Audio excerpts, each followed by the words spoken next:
What is one big mistake that we as parents are making today, Christian parents are making today, which is causing our children to hearts to draw away from us? Hello, everyone, and welcome. Once again, it's another Monday. Welcome to the um, Dookies Talk Live or Family Talk Live with the Dookies. And as you can see, I'm the only person here today. My husband, Dr. Dookie, he has other engagements and he sends his apologies for not being here today. But never mind, we are going to have a wonderful time nonetheless because we have a great topic lined up for you. So, for those who are just listening for the first time, I am Sania Dookie, and I'm a mental health therapist. I'm also a Christian parenting coach, and I am the co-founder of Dookies Institute. It's an organization that my husband and myself, we recently launched, and our desire is to really empower Christian families who are struggling mentally, emotionally, relationally, spiritually. We want to encourage you and help you to live a fulfilling, happy life here on earth. Yes, but not only for earth, but also for eternity. I am also a certified John Maxwell coach, teacher, trainer, and a certified Maxwell parenting and family coach. So as you can see, my whole heart's desire is to be able to give value to you, to share all the talents that I have, I believe I have, to share with you because it's no use keeping whatever I've been blessed with. It's no use keeping all of that to myself. You know what I mean? Because we have our gifts and our talents to share with each other. So welcome. And today, let me know where you're joining from, and please feel free to share your thoughts, ask your questions, and share this video because we really need to talk about this as Christian families, as Christian parents. We really do need to talk about this. So without further ado, let's move forward.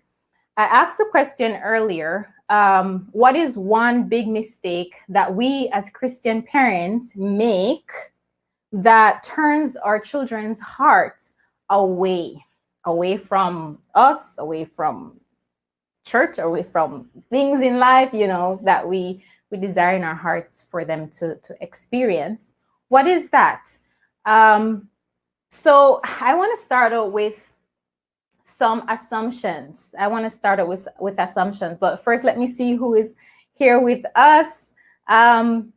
Rolando, welcome. He is a fellow therapist and he's also the founder of XY Spark. Guys, check out his look out for his podcast, XY Spark. He talks about healthy masculinity, and I think men need to hear those things too.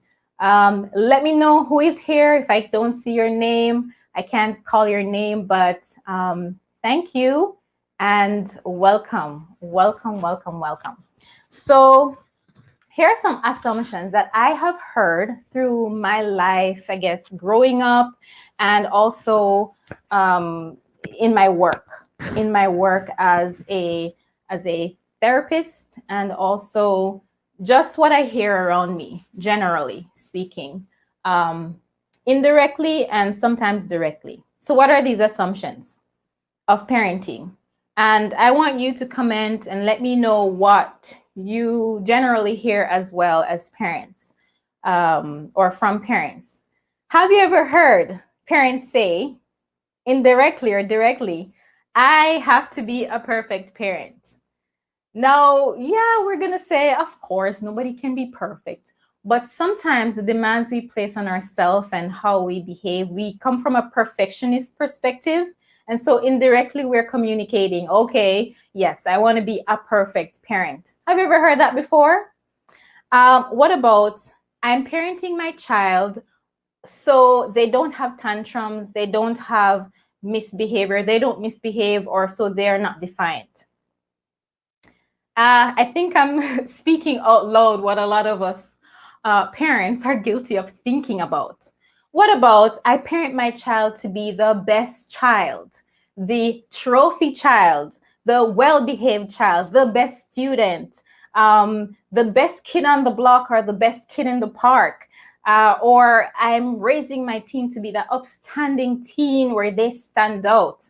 Or I'm raising my child to be a successful engineer or doctor or teacher or some high-end job, lawyer, whatever it is. I'm raising my child so they can be successful and have lots of money in their life because I don't want them to be poor like me, how I grew up. I'm raising, or myself as a parent, I parent my child so they stay in church or so they can be saved. Have you ever heard these before? Is it, have you heard them outwardly or internally? Let me know. Let me know what your thoughts are. I can't allow anyone, could be my friends, my family, the village, community, culture, to say that my child is spoiled. I don't want my child go there. I don't want you to go there and make me ashamed. Shame me. Have you ever heard that before? We said that before to our child. I don't want to be a bad mom. I don't want to be a bad mom. I don't want to be a bad dad. Or I don't want to raise them like I was raised. These are all the assumptions that I've heard. And honestly, I've had a few of these myself in my heart, in my head. A big part of what I do as a parent coach is I do a lot of internal reflection, because whatever I teach, I want to make sure that it's something that I don't only preach or talk. It's something that I try to practice as well. Another comment I'm hearing from our viewer is that sometimes we say, I'm raising my children to be tough. Yes, absolutely. If you can come up with others, comment below and let me know. Let me know what you've heard. So my question for you is, are these assumptions healthy or unhealthy? Because some of you might be saying, but Sania, some of these are nothing is wrong with them. Like, come on.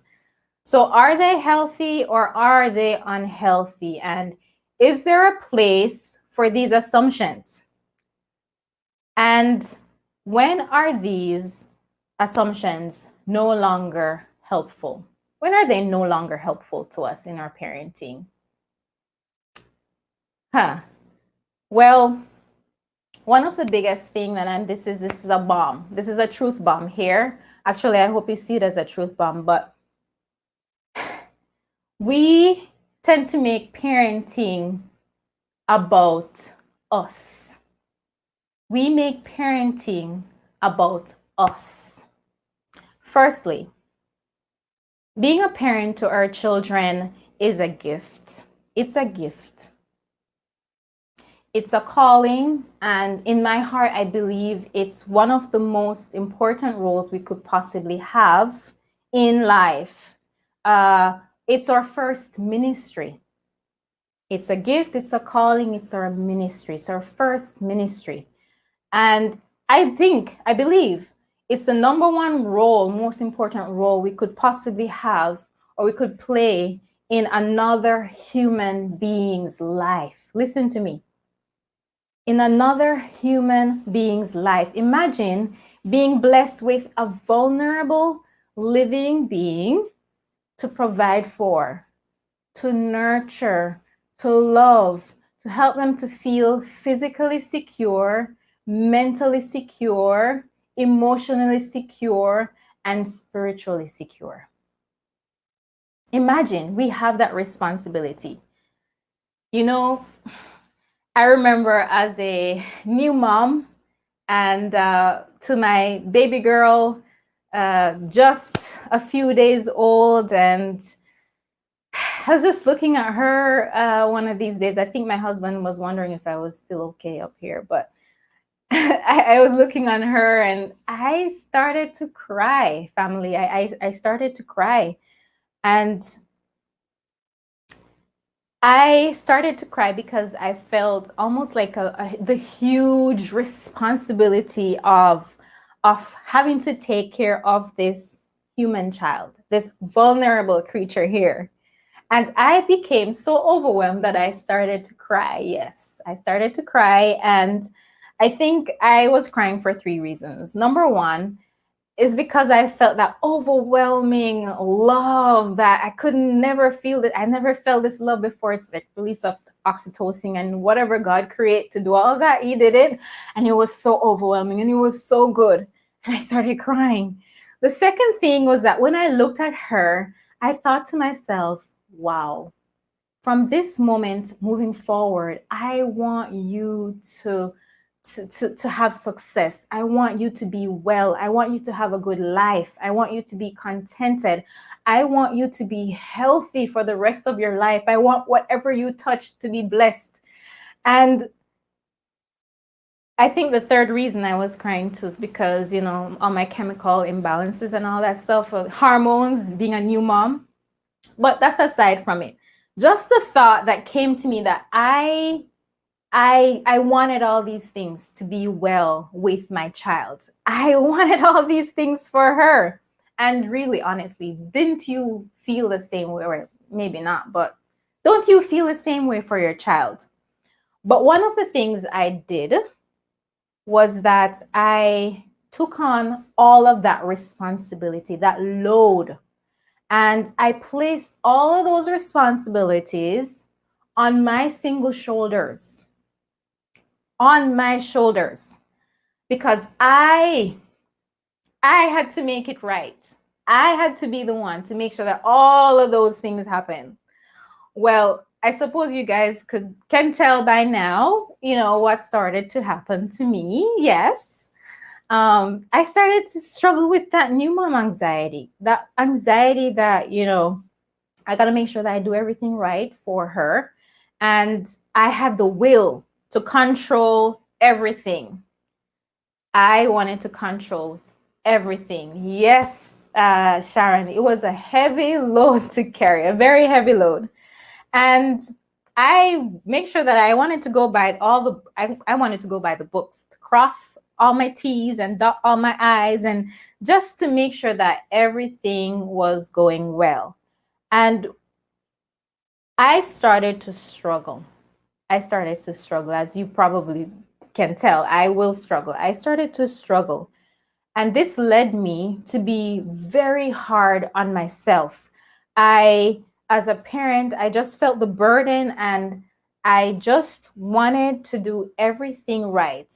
As a mental health therapist and as an individual who helped other parents, that even made the load even heavier because I knew all the stuff, well, not all the stuff, a lot of stuff about child development, brain development, and how the part we play in ensuring that our child develops in a healthy way, right? Which I believe, I thank God, He helped us to have that information so we can know what to do.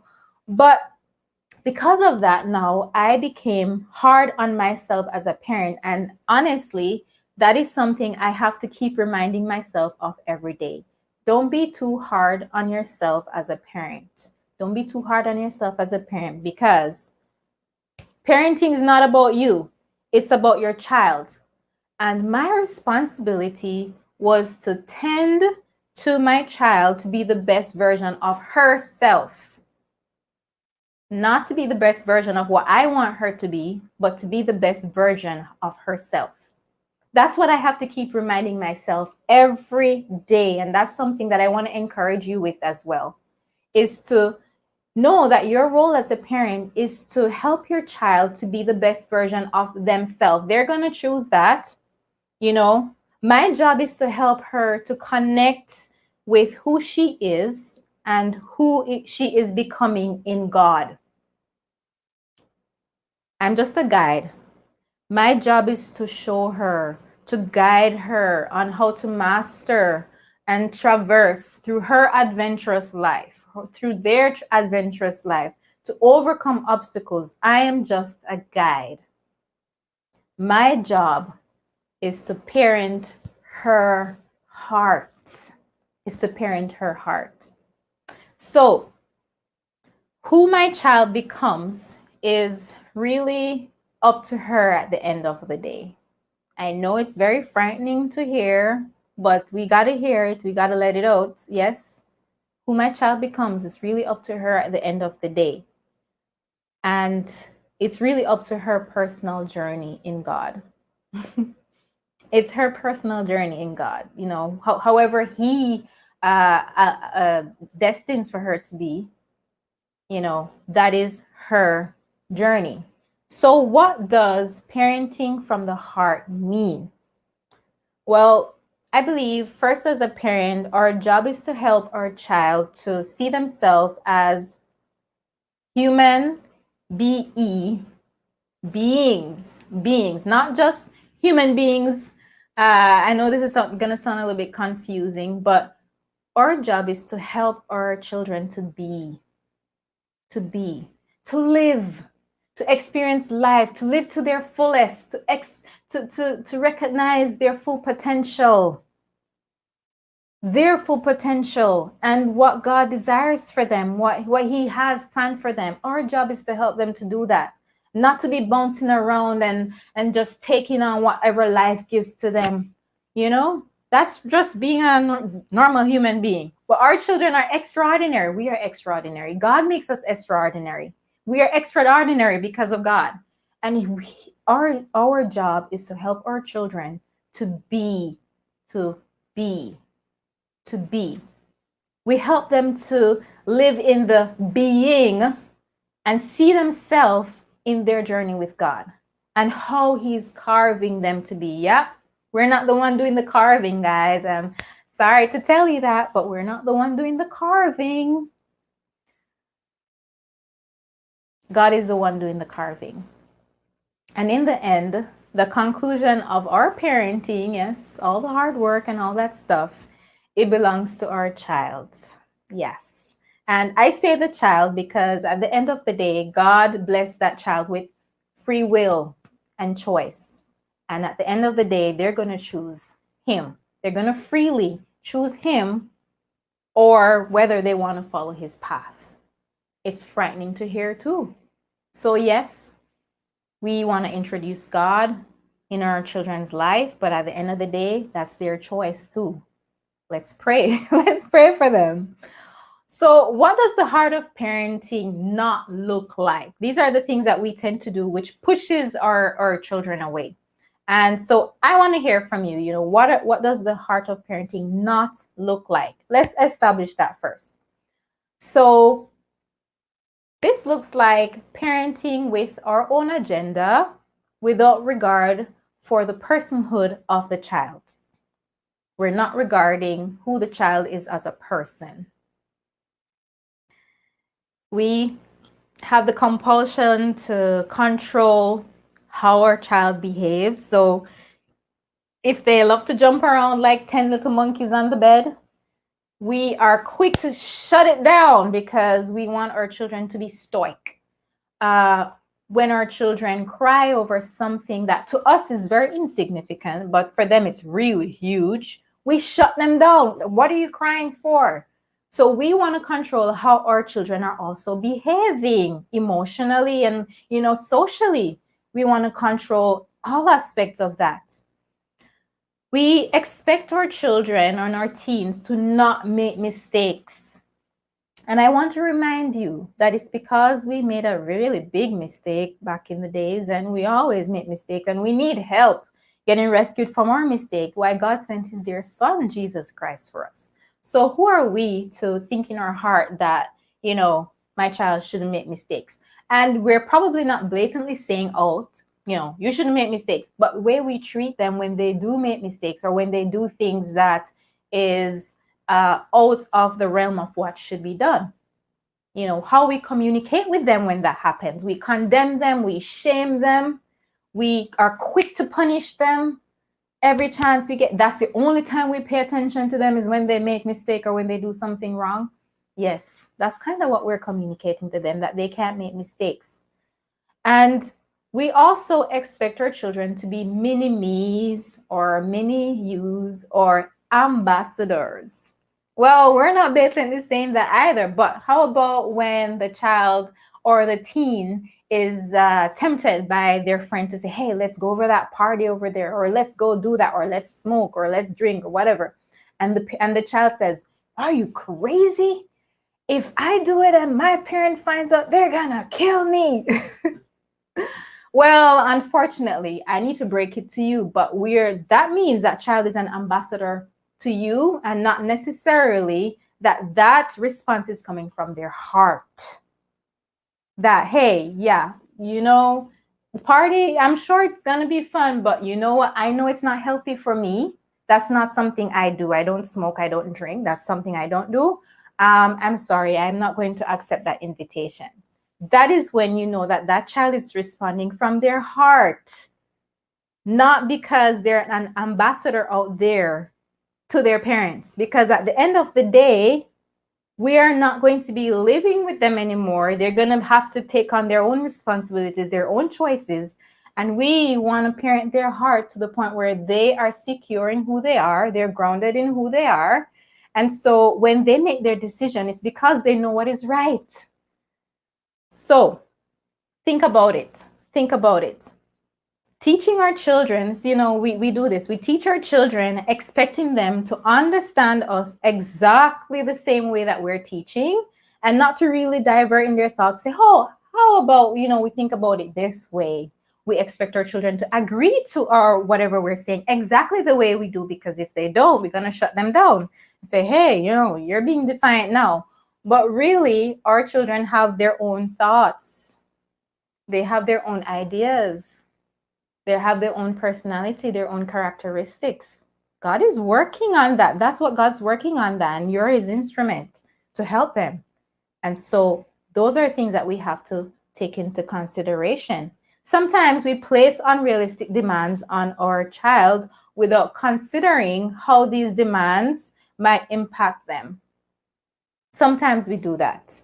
An example for me is I was when I was in high school and all that stuff, and I don't know why we thought all the bright kids was in sciences. I have no idea. But anyways, that was my thought back then. And I thought, if I'm in sciences, then that means I'm bright.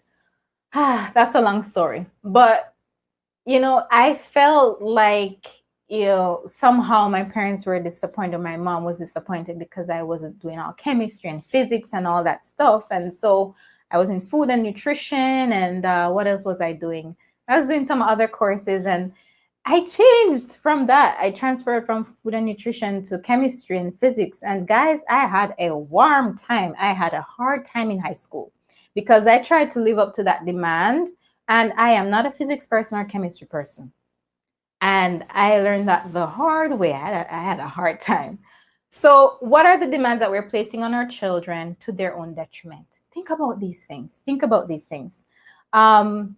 Sometimes we are focused on pleasing the village, pleasing the family, pleasing the friends here, pleasing whatever everybody else is saying, to the expense of our own children. Sometimes we're parenting our children to please others, and we really miss out on who the child is and really the opportunity to connect with them. What are your thoughts about that? And sometimes too, we focus on, and this is the biggest thing, we focus on behavior modification. We focus on modifying our child's behavior instead of heart modification. And this is kind of where I want to turn things around a little bit. What does it mean to parent from the heart, or to parent our children's heart? This is where we move from the trajectory of, I want to change your behavior, to I want to help your heart to grow and to be nurtured and to be molded in a loving way, an honest way, the way that God wants it to be. An author, Paul Tripp, he says that, parenting or behavior is about the when, the what, and the why. And sometimes, which the when is, what happened, when did it happen, why this caused a fight, or the what, which who did what, who had the toy first, and who hit who first, and all that stuff. But we stop there, okay, give her back the toy, you guys learn to take turns, or hey, you say sorry, and when they say sorry, then they're fine, they're good to go, we're gone. But we stop there. We need to focus on the why. Why is my child angry? Why did they say those bad words? Why did they hit their sibling? Why? When we get to the heart matter of the child, then that is when we're really parenting our child's heart. We go to the why. When you establish standards at home, you're thinking of, these are standards I'm establishing because I want it to influence your heart. As your heart is growing from a little person to an older person, you go out on your own.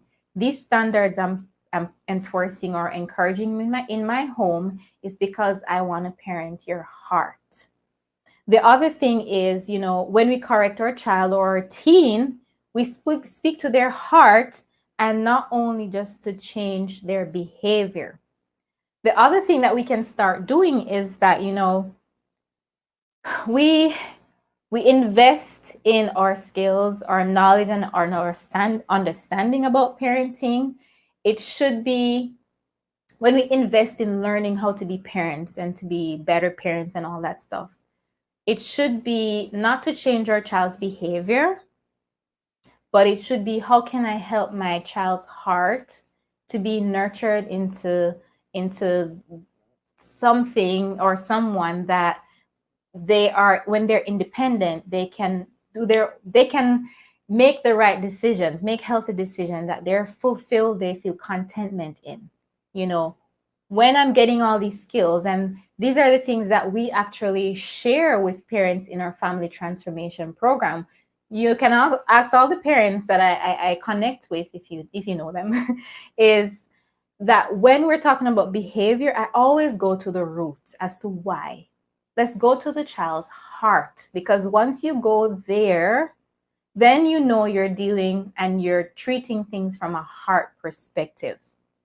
And so these are some of the skills and strategies and discussion that I have in our family transformation program, in our parent transformation pillar of the transformation program.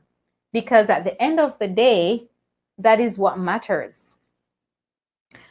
One of the things that we need to be doing, and this is just me wrapping up now, is we need to also be a good example to our children, because we can be in behavior mode trying to modify or help our child's heart.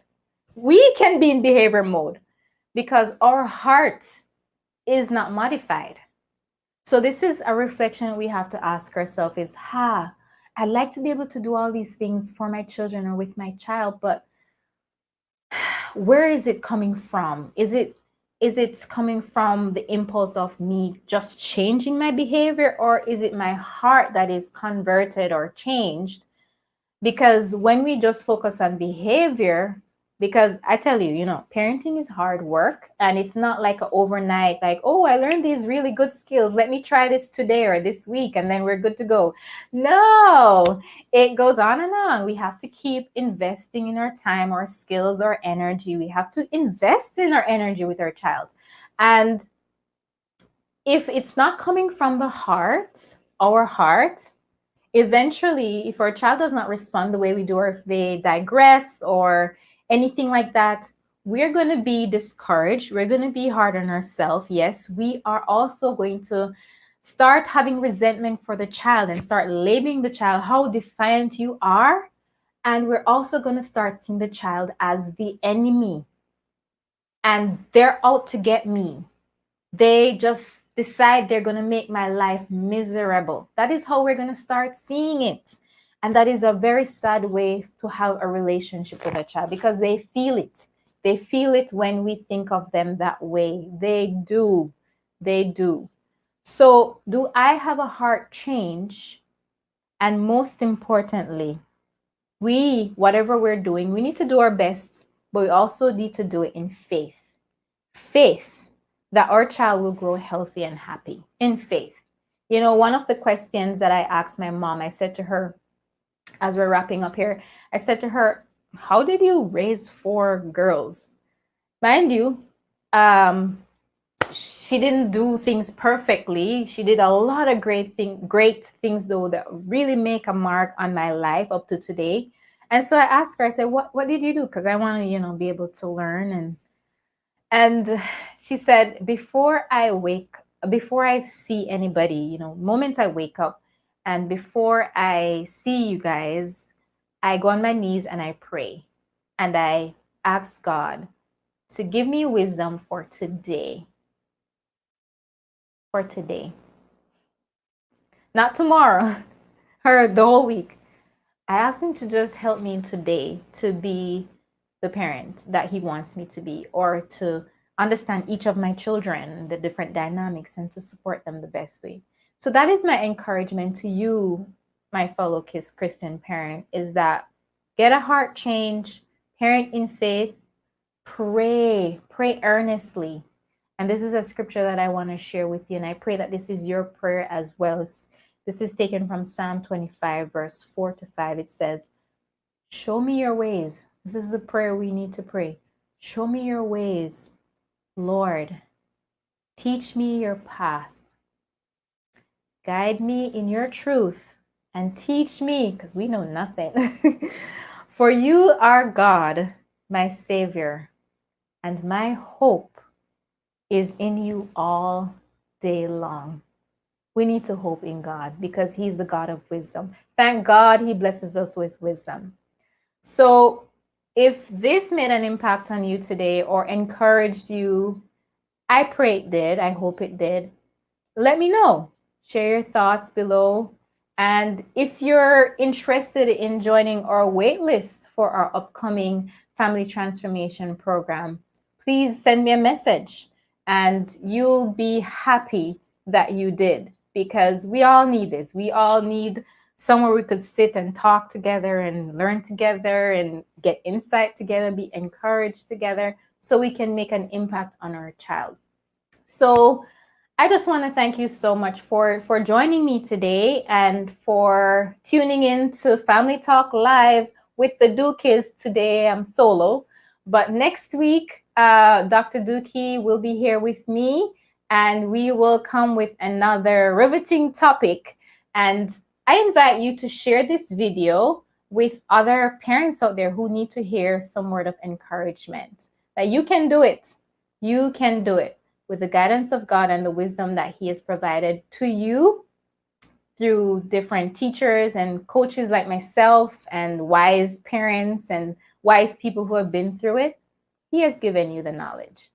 So until next time, I want to thank you for being here and have a wonderful, wonderful week.